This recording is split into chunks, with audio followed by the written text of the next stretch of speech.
Salut les petits potes. Aujourd'hui, mardi 27 juin, les charpentiers ont livré tout le bois pour la charpente.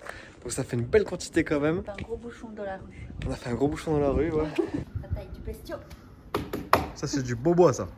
Ça c'est le bois visible du coup. Voilà, c'est ça. Tout ce qui est bois un peu plus clair, c'est le bois qui sera visible pour les haies de charpente. Et tout ce qui est un peu traité en jaune là, c'est le bois qui sera pas visible. Donc normalement les charpentiers devraient commencer à tailler le bois jeudi. On en a à peu près pour 2 ou 3 semaines de charpente et après 2 semaines de couverture. Donc ça va nous emmener tout doucement à début août. Et là on pourra partir en vacances serein. C'est vrai, ça va plutôt bien du coup. Et donc là on peut voir que c'est des pièces qui sont en un seul morceau. Bon, en fait c'est un peu triché, c'est des pièces de 13 mètres de long. C'est en fait ce qu'on appelle du bois abouté. Donc on voit ici que c'est plusieurs pièces de bois qui sont aboutées ensemble par un système de dents pour reconstituer en fait une pièce de bois.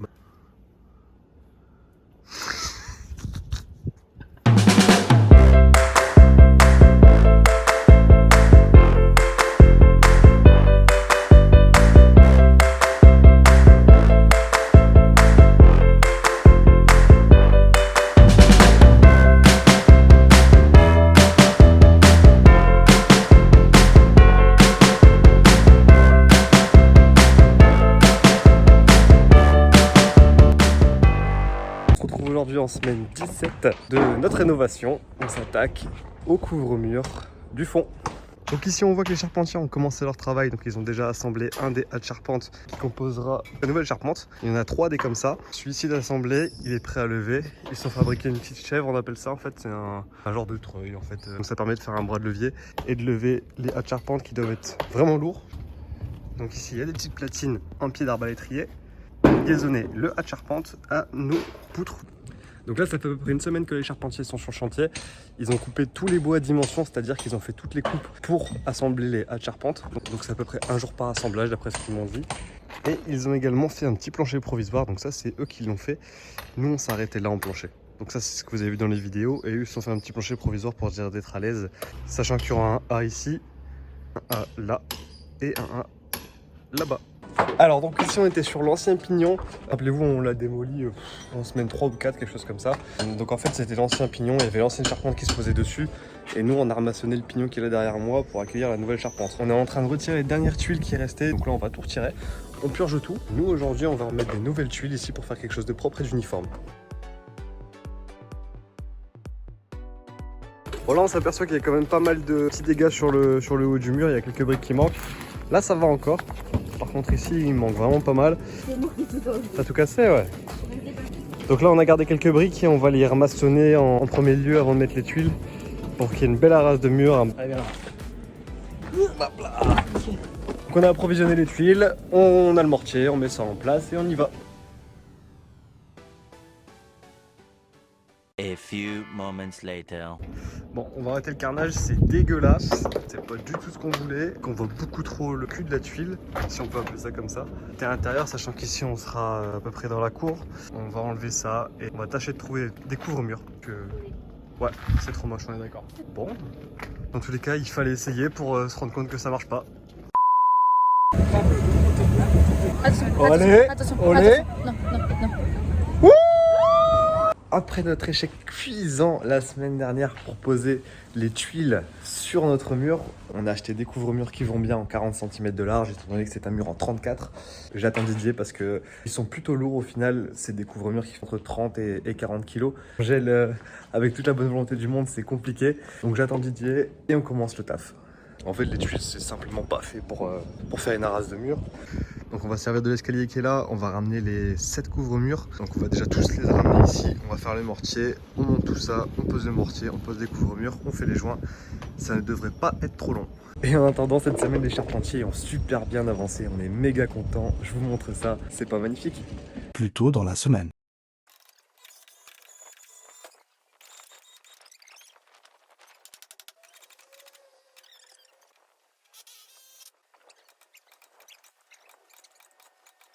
Tous les haies de charpente, donc c'est ici qui forment A en fait, sont posés.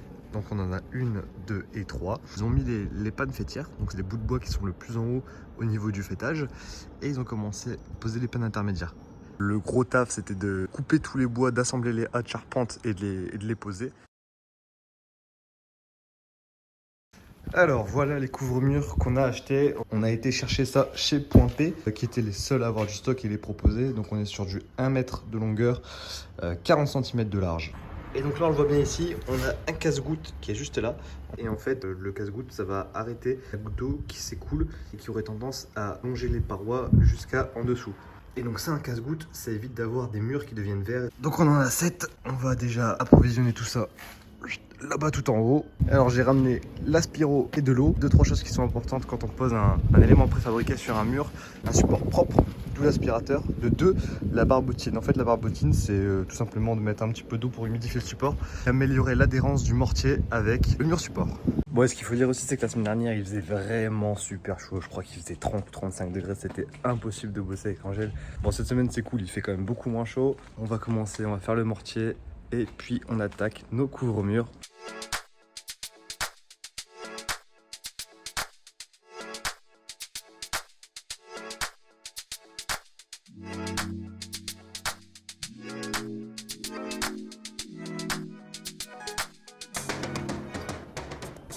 On vient juste de terminer, on se prend une grosse drache. Pluie battante, averse, non féminin, jargon régional nord, Belgique. Donc on a posé tous les couvre-murs, on a fait nos joints, ça aurait pu être mieux, ça aurait pu être pire. C'est terminé, ça sera 5-6 mètres de haut donc on le verra plus trop. On se retrouve aujourd'hui de bonne heure et de bonne humeur. Aujourd'hui, programme de démonter cet ancien plancher qui était présent quand on a acheté le hangar. On va d'abord prendre le temps de déplacer tout ce qu'on a stocké ici pendant les quelques semaines et quelques mois.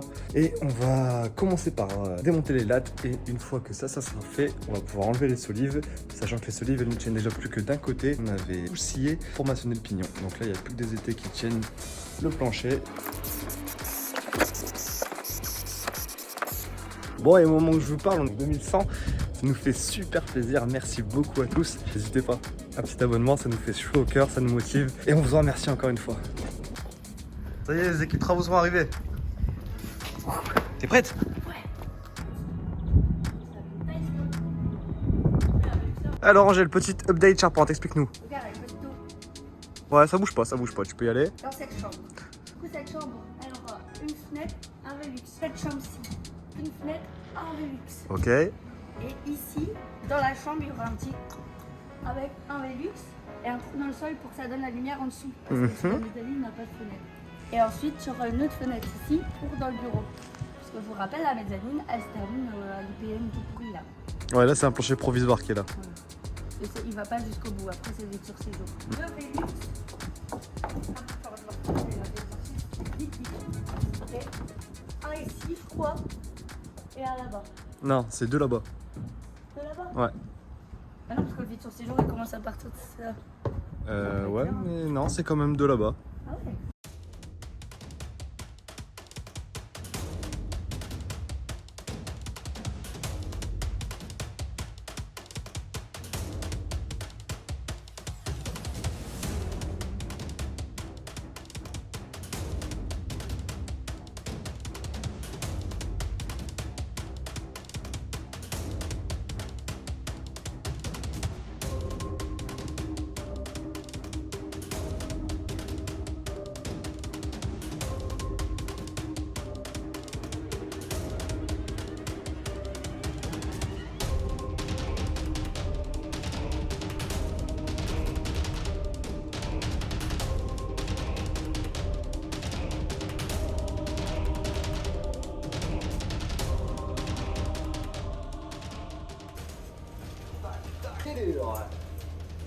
Comment que je vais le faire? Je vais voir. Alors ce qu'on va faire c'est en fait démonter lui. Comme ça il restera lui au milieu. Doucement hein. Voilà. Et l'escalier va tenir, tu crois?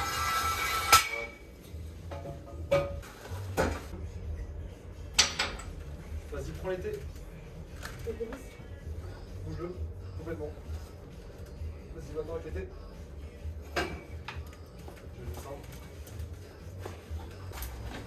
Et professionnel. Tu descends? Elle était belle celle-là. Tout en douceur. Allez, deuxième. Ça se casse la gueule, c'est entre moi. Ouais, maintenant, ouais. Tiens là, comme on dit en cycle. Ouais.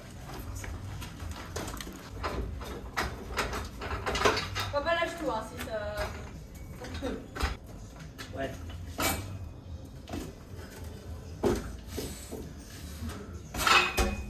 Recule-toi.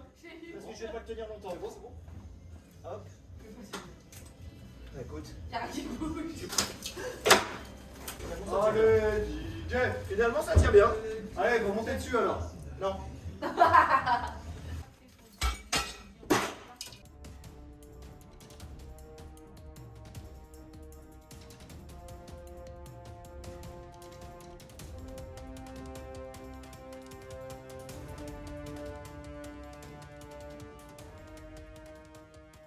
Ah, tiens, encore cette caméra.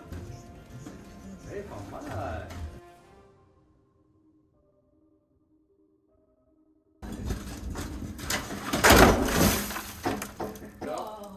Comme ça.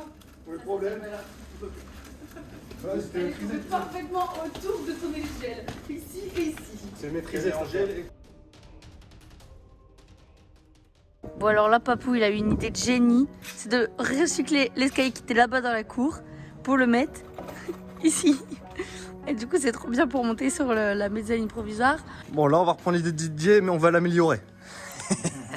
On va reprendre un bassin qu'on va visser ici en tête de l'escalier. Comme ça, une fois positionné sur la poutre, on pourra y mettre des serre-joints de part et d'autre afin que la tête de l'escalier bouge pas. Et ici en pied ça sera bloqué par le petit rebord qui est en béton.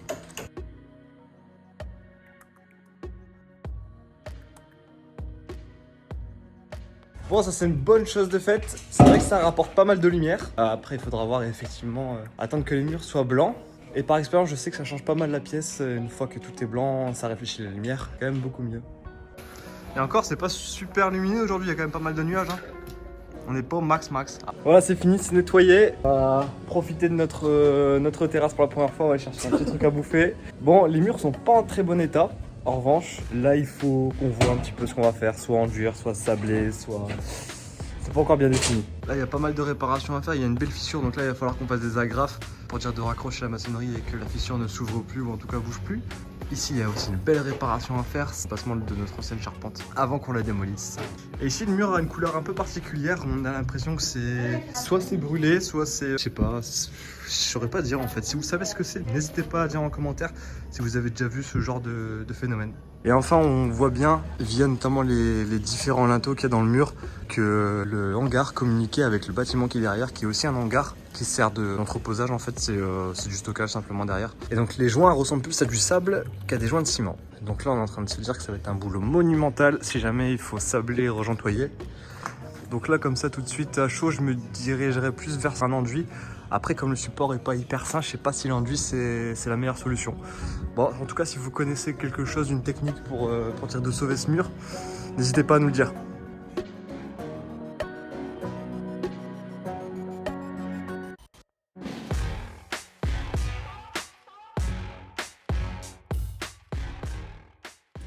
Là, notre cloueur professionnel, El Charpentier Renato Sanchez. Allez, on s'est organisé. Moi, je vais avec les filles à la déchetterie. J'ai vraiment le meilleur des rôles. William Saclou, Didier Saclou. Il est clouteur. Nos petits sabots. Clouteur professionnel. Clouteur pro.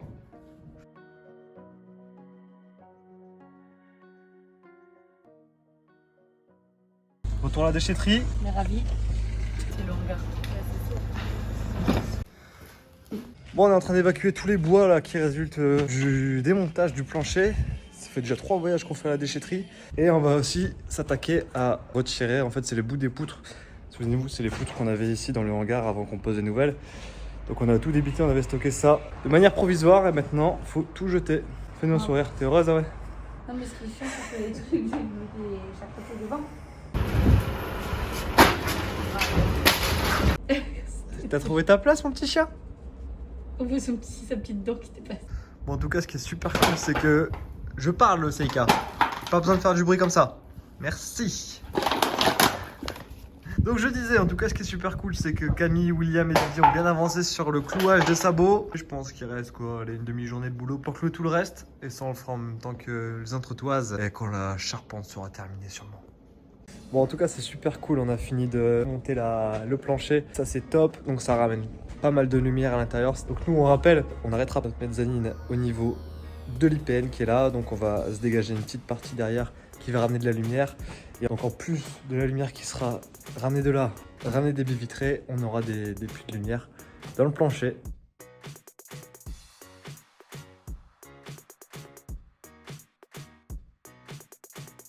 Salut les petits loups, on se retrouve aujourd'hui très technique parce qu'on va monter toutes les tuiles à l'étage. Donc à part des biscottos, il va pas falloir grand chose. Donc on s'est fait livrer toutes les tuiles cette semaine, il y a une palette et donc il va falloir monter au moins 2 ou 3 palettes sur la mezzanine pour que le charpentier puisse commencer la couverture à la rentrée des congés. Le fait qu'ils aient couvert, ça définit vachement les espaces, je trouve. Mais du coup ça fait grand quoi. Surtout quand on trouve en dessous des fermes, on se rend compte qu'il y a quand même pas mal de hauteur. Donc là on est le 29 juillet, les charpentiers ont terminé ce qu'ils devaient faire avant les congés. On a à peu près pour 2 ou 3 semaines de charpente et après 2 semaines de couverture. Donc ça va nous emmener tout doucement à début août. Et là on pourra partir en vacances serein. Non! J'aurais bien aimé que ça aille un petit peu plus vite, j'aurais préféré que la partie en Saturbois là ça soit terminé. Mais bon, ils vont revenir fin août, du coup la 3e semaine et ils vont continuer ça. En charpente, il reste à peu près une semaine et demie. Les couvreurs ont déjà attaqué avec le pare-pluie pour protéger un maximum le bâtiment pendant les 3 semaines de congé. Nous, on part en vacances, eux, ils sont pas là. On protège le bâtiment au maximum. Ce qui est aussi à protéger, c'est la mezzanine. Donc là, c'est du plancher provisoire. De toute façon, on voit qu'il a déjà bien pris l'eau. Donc celui-là, il est à gondoler et on voit qu'il y a des endroits plutôt faibles. Donc nous, de toute façon, on va changer les planches. Donc là, ce qu'on va faire avec Didier ce matin, c'est qu'on va s'échauffer. On va monter toutes les tuiles qui sont là, enfin toutes, on va monter 3 ou 4 palettes qu'on va répartir sur le plancher de manière à ce que le poids soit bien réparti. Donc on va éviter de poser ça n'importe comment sur le plancher. Dans la mesure du possible, on va essayer de les mettre au-dessus des grosses poutres. Là au moins on est sûr que c'est costaud. Ici, de l'autre côté, on va essayer de faire ça bien.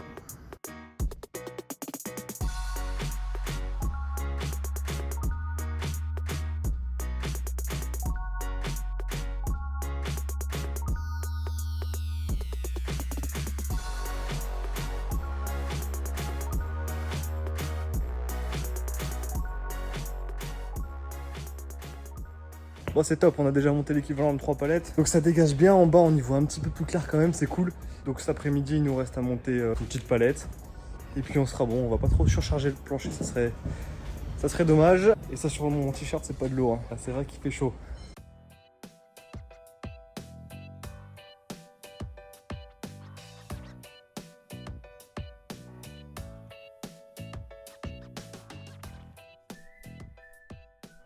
Bon, après une petite pause déj, on finit de monter la dernière palette. Donc là, il n'y a même pas une moitié de palette, ça va aller super vite.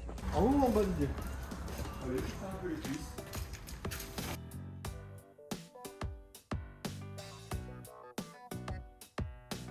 Bon, en tout cas, c'est un sacré beau bordel ici. Il est temps que les interventions des charpentiers, des couvreurs se terminent. Hâte de pouvoir tout déblayer et avoir une belle vue d'ensemble. Voilà, nous on a ramené tout ce qui traîne dans le rez-de-chaussée de la maison ici dans l'avancée du hangar pour libérer au maximum le rez-de-chaussée pendant qu'on fait les enduits, on va faire le ragréage et on voit qu'on a dégagé quand même pas mal de tuiles en haut. Bon, nous on est super contents, on a fait ce qu'on voulait faire avant de partir en vacances. Donc plus de ça, les charpentiers et les couvreurs ont bien taffé. On aimerait toujours que ça aille un peu plus vite, malheureusement c'est pas toujours comme on veut. Donc là on va mettre le chantier en stand-by pendant 3 semaines. Étant donné que nous on a la chance de partir 2 semaines en Ardèche. Et dans tous les cas les charpentiers et les couvreurs sont pas là 3 semaines. Donc faut qu'on les attende pour qu'ils terminent tout ce qu'ils ont à faire avant de pouvoir nous avancer. Donc voilà, on s'excuse, les vidéos des dernières semaines ont été un peu décousues étant donné qu'on a fait un peu de bricole à droite à gauche. Fin août, début septembre, on repart sur des vidéos avec des vraies avancées. Et moralement ça va nous faire du bien. Bon, nous on va filer sur le rez-de-chaussée de la maison, il y a encore pas mal d'enduits à faire. Donc il nous reste à vous souhaiter d'excellentes vacances si vous avez la chance de partir. Et donc nous on se dit à dans 3 semaines. Ciao ciao.